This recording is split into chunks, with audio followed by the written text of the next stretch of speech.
4 जून के दिन तय हो जाएगा कि देश के अंदर किस सरकार पार्टी की सरकार बनने जा रही है जी। दिल्ली छठे फेज के अंदर है जी। और 25 मई के दिन दिल्ली के अंदर वोटिंग होने जा रही है। आपकी पहली प्रतिक्रिया?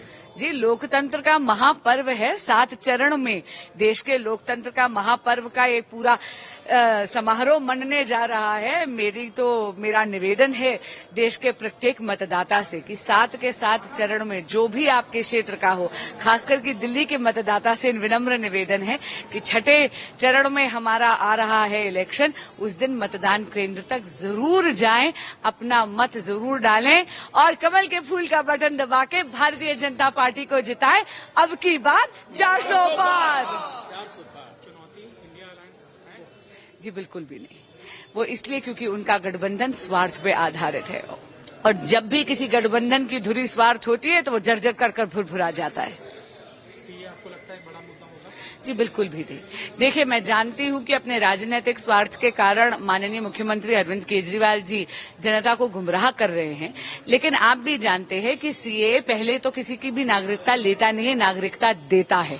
दूसरा, सीए वो वादा है जो जब भारत आजाद हुआ था तब उन माइनॉरिटीज के साथ जिनके साथ रिलीजियस प्रोसिक्यूशन हो रही थी उनके साथ भारत ने वादा करा था।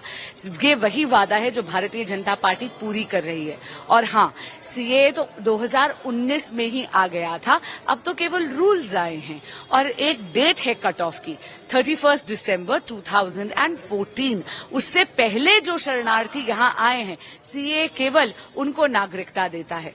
दुर्भाग्यपूर्ण बात है कि माननीय केजरीवाल जी वोट बैंक की पॉलिटिक्स कर रहे हैं और इसलिए भ्रमित कर रहे हैं जनता को। आपको लगता है कि ये जो मनाया जा रहा है कि 6 कैंडिडेट बदल दिए, ये दिल्ली वाले एक्सेप्ट करेंगे? देखिए, हमारे यहाँ पर टिकट कटते नहीं, टिकट मिलते हैं। पद नहीं होते, दायित्व होते हैं। जब तक आपको दायित्व दिया जाता है आप उसको पूरी निष्ठा से निभाते हैं। अगर किसी नए को सौंपा जाता है तो उनका मार्गदर्शन कर उनसे निभाते हैं और कुछ नहीं है। आम आदमी पार्टी दिल्ली के अंदर सत्तारूढ़ है, विधानसभा भी कुछ महीनों के बाद हो सकते हैं। आम आदमी पार्टी का भविष्य आप कैसे देख सकते हैं कंसीडरिंग जो ईडी की? देखिए, ऐसा है, दिल्ली की जनता का आम आदमी पार्टी पे से विश्वास उठ चुका है। सर, चुनाव आयोग ने चुनावी तारीखों का ऐलान कर दिया है। बीजेपी की अगर हम बात करें, जो हैट्रिक है मोदी जी की और जो 400 पार का लक्ष्य है उसको लेकर के कैसे? देखिए, चुनाव शेड्यूल के ऐलान के साथ नरेंद्र मोदी जी की हैट्रिक का शंखनाद भी है। मैं इसलिए कह रहा हूं कि चुनाव शेड्यूल का ऐलान नरेंद्र मोदी जी के हैट्रिक का शंखनाद है, क्योंकि नरेंद्र मोदी जी ने इन पिछले 2 कार्यकालों में बिना रुके हुए, बिना थके हुए अपनी परिश्रम के परिणाम से देश में जो परिवर्तन का माहौल, पॉजिटिव माहौल खड़ा किया है, वो आज हर जगह पे दिखाई पड़ रहा है।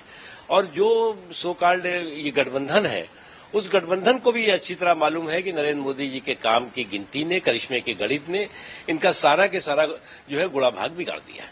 तो लगभग 2 करोड़ के करीब युवा हैं, महिलाओं की वोटिंग होगी लंबी। देखिए, मुझे लगता है जो भी चुनाव आयोग ने शेड्यूल अपने रखे हैं, निष्पक्ष ढंग से, भयमुक्त माहौल में हर मतदाता अपने मताधिकार का इस्तेमाल कर सके। बशीर साहब, जिस तरह इलेक्शन कमीशन ऑफ इंडिया ने अभी लोकसभा इलेक्शंस की जो डेट्स हैं वो अनाउंस की हैं, तो असेंबली इलेक्शंस को लेकर एक बार फिर जम्मू कश्मीर में कोई हलचल नहीं फिलहाल देखने को मिल रही है। तो नेशनल कॉन्फ्रेंस किस तरह से देखती है और लोकसभा इलेक्शंस की किस तरह से तैयारी है? Very unfortunate. हाल ही में जब जम्मू कश्मीर में ये टीम आई थी इलेक्शन कमीशन ऑफ इंडिया की, तो उन्होंने लोगों के जो व्यूज सुने थे, सारी पार्टियों ने कहा था कि जम्मू कश्मीर के अंदर जो डेमोक्रेसी है वो बहाल की जाए। लेकिन आज ऐसा लगा कि जम्मू कश्मीर में अभी डेमोक्रेसी कैजुअलिटी है।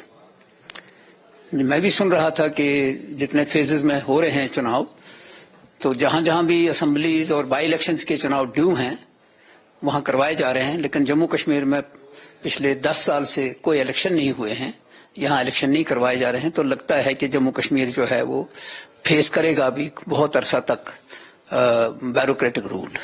तो अनफॉर्चुनेट है, लोगों के, जम्मू कश्मीर के लोगों को ये राइट मिलना चाहिए था कि वो अपने नुमाइंदे चुने, ऐसा नहीं है। ये अनफॉर्चुनेट है, वक्त बताएगा कि इसका फैसला क्या होगा। लोकसभा इलेक्शंस को लेकर नेशनल कॉन्फ्रेंस की क्या तैयारियां हैं?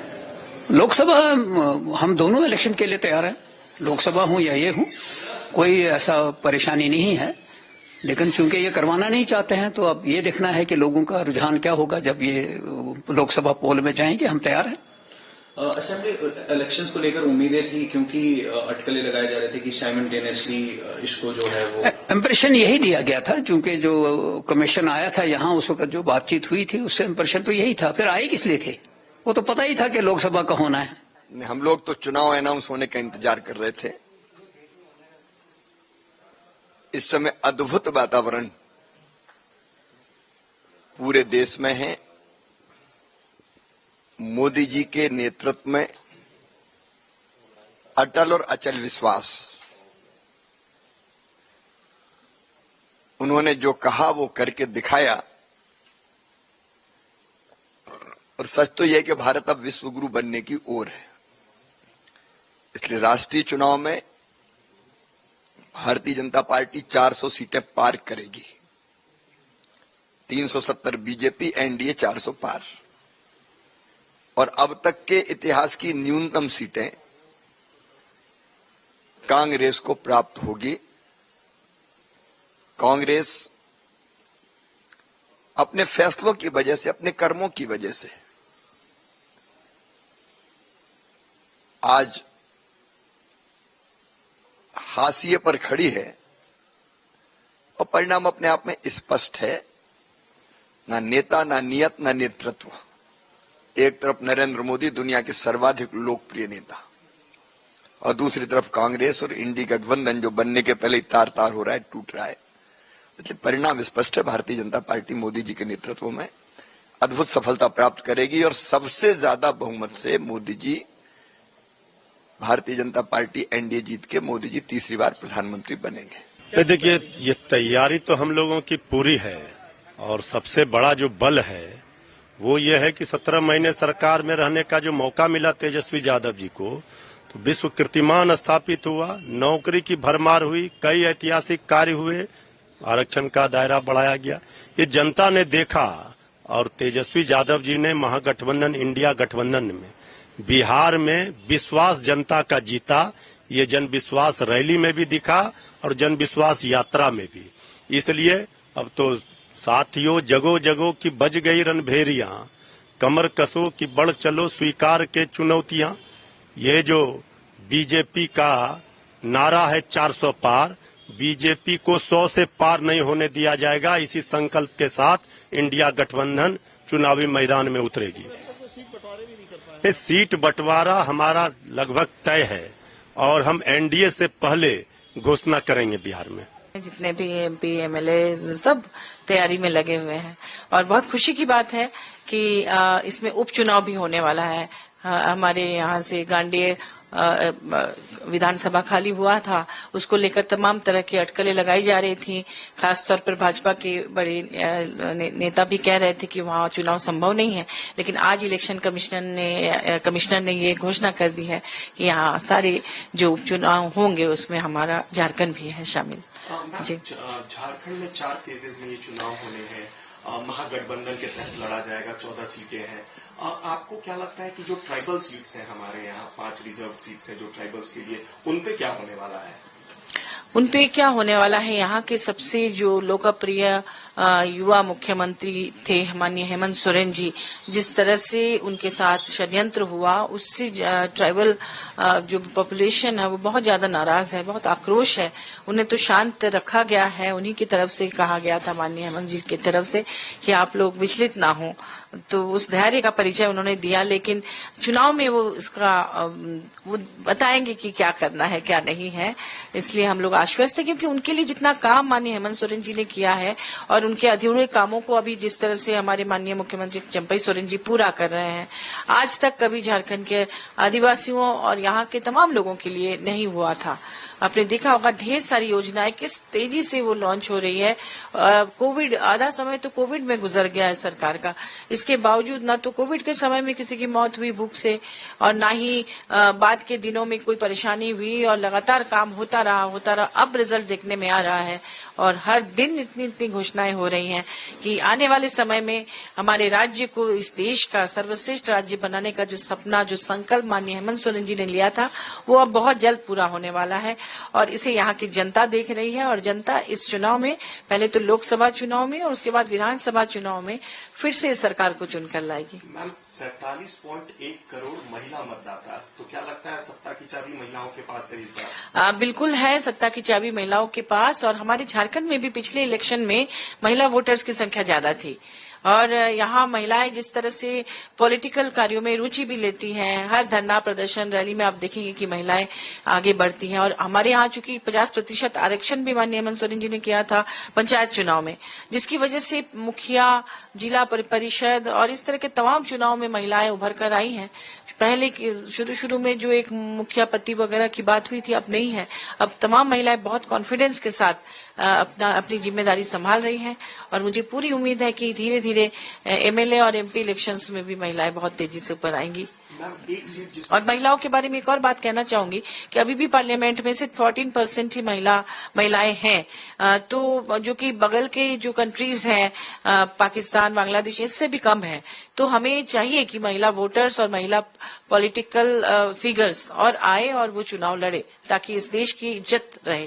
मैम, एक पर्टिकुलर सीट जिसपे देश भर की निगाहें होंगी वो है दुमका, तो क्या लगता है कि परिवार से कोई उस पर कंटेस्ट करेगा? क्या चर्चा है कि माननीय हेमंत सोरेन जी भी जो अभी जेल में, शायद वो भी नॉमिनेशन कर सकते हैं, तो दुमका को लेके जेएमएम की किस तरह से तैयारी है? देखिए, दुमका शुरू से जेएमएम के पास ही रही है और जिस तरह से दुमका में जो हमारा स्थापना दिवस समारोह होता है जेएमएम का हर साल, अगर आप कभी गए हैं तो आप जानते होंगे कि लाखों की तादाद में वहां के लोग उमड़ पड़ते हैं हमारे माननीय गुरु जी को सुनने, शिव सोरेन जी को सुनने, माननीय हेमंत जी को और तमाम जो हमारे पार्टी के वरिष्ठ नेता और जो भी पदाधिकारी हैं उनको सुनने के लिए।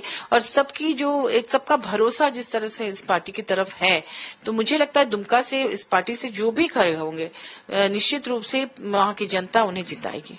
मैम, इलेक्शन कमीशन ने जिस तरह से अपनी प्रेस कॉन्फ्रेंस में धन बल और बाहुबल को रोकने की बात की, झारखंड के परिप्रेक्ष्य में आप इसको किस तरह से देखती हैं? देखिए, ये तो होना ही चाहिए, रुकना ही चाहिए, लेकिन इलेक्टोरल बॉन्ड में जिस तरह से पैसे जो अभी रूलिंग पार्टी है भाजपा के खाते में जितने पैसे आते हैं और उनके जो चुनावी खर्च हैं इतने अधिक, उसमें हमें शक होता है कि जो बातें इलेक्शन कमीशन कह रही है वो सब पर वो क्या सब लोग उसका फॉलो कर रहे हैं? अगर सब लोग मिलकर फॉलो करें जो सत्ता पक्ष में है और विपक्ष में, तो निश्चित रूप से बहुत फेयर वोटिंग होगी। ऐसा होना भी चाहिए।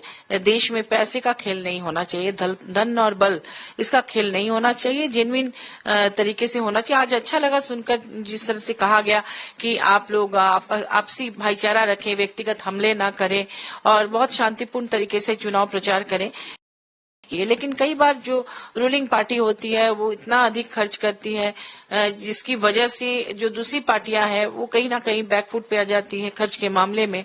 तो इस पर अंकुश निश्चित रूप से लगना चाहिए। और माननीय सुप्रीम कोर्ट ने जो इलेक्टोरल बॉन्ड को ठीक चुनाव के पहले ही ट्रांसपेरेंट करने के लिए एसबीआई से कहा था, एक बहुत अच्छी पहल थी। मैम, ईवीएम पे सवाल उठते रहे हैं, आप ईवीएम पे जो क्वेश्चंस उठते हैं उसको किस तरह से देखती हैं? क्या वे फॉरवर्ड हो सकता है? देखिए, ईवीएम पर जब तमाम विपक्षी पार्टियां बार बार सवाल उठा रही है कि उस पर कुछ गड़बड़ियां हो सकती हैं, तो क्यों नहीं उसके साथ जो वीवीपैट से पर्ची गिरते हैं और उसमें उन पर्चियों की रैंडम उसकी काउंटिंग होती है कहीं कहीं से उठा के। हम लोग सब लोग यही चाहते हैं कि हर पर्ची की काउंटिंग हो। सर, चुनाव का ऐलान हो चुका है, 7 चरणों में यूपी का चुनाव होने वाला है, क्या तैयारी है, कैसे आप देखते हैं?